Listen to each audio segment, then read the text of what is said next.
through. Here it is, and it's 2 layers of fences. This is obviously the U.S. side. This is about 25 or 30 feet on this side, but the first layer on the Mexico side is 18 feet, and that is where this little child was dropped over into what they call the no man's land in between.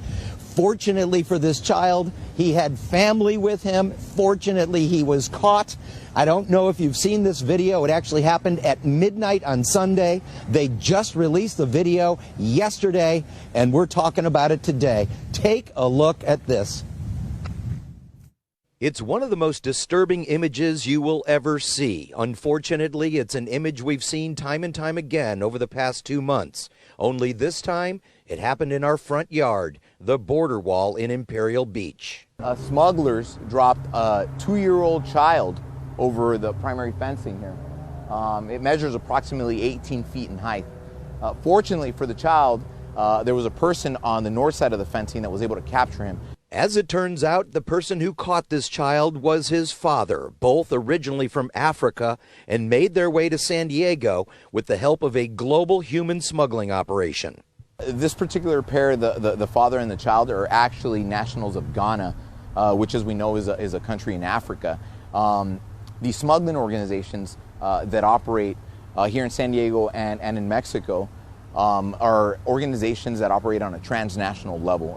It obviously would be difficult for any person to travel from Africa into the United States. So these are very well coordinated efforts. Sadly, this coordinated effort is now routinely dropping innocent children over the border walls. Once that drop is made, the cartels get paid and don't look back. Unfortunately, they don't see these people as human beings. They don't see them for what they are. They just see them as contraband. They see them as cargo. Once they get them across, that's when they're paid. If they don't get these people across, they don't get paid. These days, the cartels are getting paid, and getting paid a lot for each person, or piece of cargo as they call it. On this day, we encountered another surrender to the Border Patrol, a man and a woman outside the outlet mall who now have to pay the cartels for that journey. The criminal organizations charge anywhere from $8,000 to $12,000, depending on the zone that they are smuggled through, and depending on the method that is utilized, either up and over the fencing, out in the remote desert, through vehicles at the ports of entry. These are very well coordinated efforts. It's so well coordinated that the human smuggling serves 2 purposes.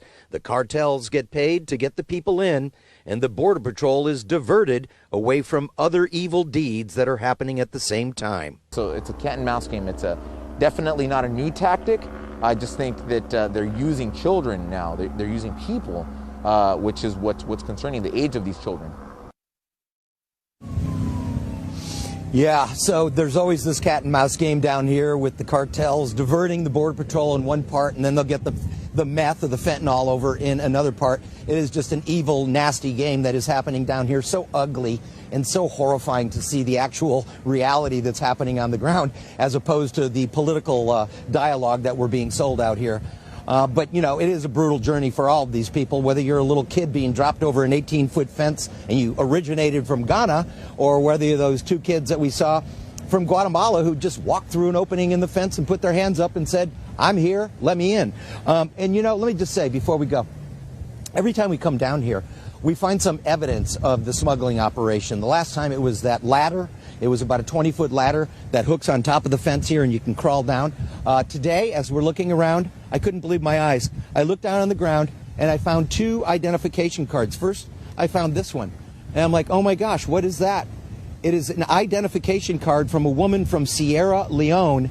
This is her actual social security card with a fingerprint on the back. About 10 feet up, I found another card. The same woman. This is her teacher's union card in Sierra Leone. She is a teacher. And basically it says instructions for this on, how to check in as a teacher in Sierra Leone. So presumably this woman is somewhere here in the United States. Presumably she came over the fence here, maybe with that same group. I don't know. Nobody really knows. But I did find these IDs, and I'm sure that this woman, her name is Gale Thoranka, from Sierra Leone. I have her social security card and her teacher's union card in my hand. And it's just, wow. I mean, your head spins when you come down here and you see this happening every single day. And it's just, it's crazy. So this is what we found today. It's just, yeah, something's got to give out here, right? Something's got to give. The cartels are making more money than ever before. And once again, nothing comes across the border illegally without the help of the cartels, without paying the cartels. So that's what's going on here, and I thank Angel Moreno for talking to us honestly and openly about this, because, you know, it's been pretty tough for the Border Patrol to speak honestly and openly about this. So we thank them for sharing that with us today. That's what's up.